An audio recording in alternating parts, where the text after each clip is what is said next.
దేశానికి ఆదర్శం doctor YS Rajasekhar Reddy అని మాజీ ఎంపీ మార్గాని భరత్రామ్ అన్నారు. సోమవారం రాజమహేంద్రవరం మార్గాని ఎస్టేట్లోని వైఎస్ఆర్ కాంగ్రెస్ పార్టీ కార్యాలయంలో మాజీ ముఖ్యమంత్రి డాక్టర్ వైఎస్ రాజశేఖర్ రెడ్డి 75వ జయంతి వేడుకలు ఘనంగా నిర్వహించారు. ఈ సందర్భంగా ఆయన మాట్లాడుతూ ప్రజలతో సంబంధాలు పెట్టుకుని ప్రజలతో ఎలా ఉండాలో ఆయన చూపించారని అన్నారు. పేదవారికి వైద్యం అందుబాటు లేని రోజుల్లో అప్పులు చేసి కుటుంబం మొత్తం దివాలా తీసే పరిస్థితులు ఉండేవని అన్నారు. అలాంటి రోజుల్లో ఆరోగ్యశ్రీ పథకం ద్వారా కార్పొరేట్ వైద్యాన్ని పేదలకు అందుబాటులోకి తీసుకువచ్చారని పేర్కొన్నారు. సంక్షేమ సారథి డాక్టర్ వైఎస్ రాజశేఖర్ రెడ్డి అనేక సంక్షేమ పథకాలు అమలు చేశారని గుర్తు చేశారు. దివంగత ముఖ్యమంత్రి డాక్టర్ వైఎస్ రాజశేఖర్ రెడ్డి పేద విద్యార్థులకు ఫీజు రియంబర్స్మెంట్, ఆరోగ్యశ్రీ, 108, ఉచిత గృహాలు వంటి సంచలనాత్మకమైన సంక్షేమ కార్యక్రమాలను అమలు చేశారని వివరించారు. అన్ని సామాజిక వర్గాలకు ముఖ్యమంత్రి స్థానంలో ఉండి న్యాయం చేసిన ఘనత దివంగత ముఖ్యమంత్రి వైఎస్ రాజశేఖర్ రెడ్డికే దక్కుతుందన్నారు.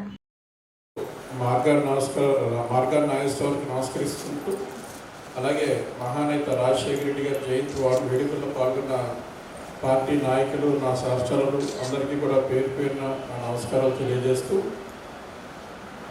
సుమారు 15 సంవత్సరాలు అవుతుంది ఈయన మనందరినీ వదిలి.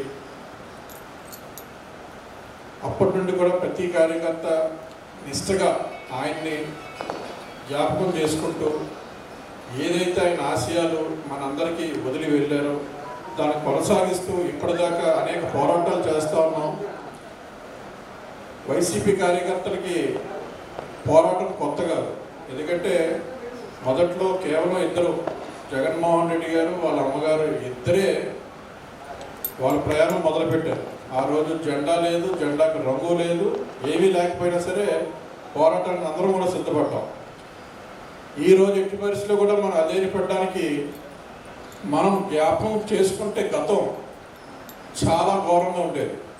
కాంగ్రెస్, తెలుగుదేశం కలిసి ఎలాగైతే రాజశేఖర రెడ్డి గారు భక్తులు హింసించేవారో అవన్నీ తట్టుకుంటూ మనం సుమారు ఒకే ఒక నాయకుడు 151 సీట్లు చరిత్ర సృష్టించిన 2019 నుండి 2024 ఎన్నికల దాకా పేదల పక్షాన అనేక కార్యక్రమాలు చేసిన జగన్మోహన్ రెడ్డి గారిని కొన్ని కుట్రల వల్ల ఓడిపోవడం జరిగింది. అలాగే మనమందరం కూడా ఏ విధంగా అయితే మొదటి నుండి రాజశేఖర రెడ్డి గారిని, జగన్మోహన్ రెడ్డి గారి కుటుంబాన్ని అంటిపెట్టుకుని ఉన్నామో, ఇప్పుడు కూడా ఈ 5 సంవత్సరాలు కూడా ఎవరం కూడా అధైర్యపడకుండా మళ్ళీ అదే పోరాట స్ఫూర్తితో ఎవరికి మంచి జరిగినా జరగకపోయినా పోరాటం అన్నది వదలకుండా రాబోయే 5 సంవత్సరాలు మనందరం కూడా కలిసికట్టుగా ప్రయాణం చేస్తే తప్పకుండా మళ్ళీ మంచి రోజులు వస్తాయి.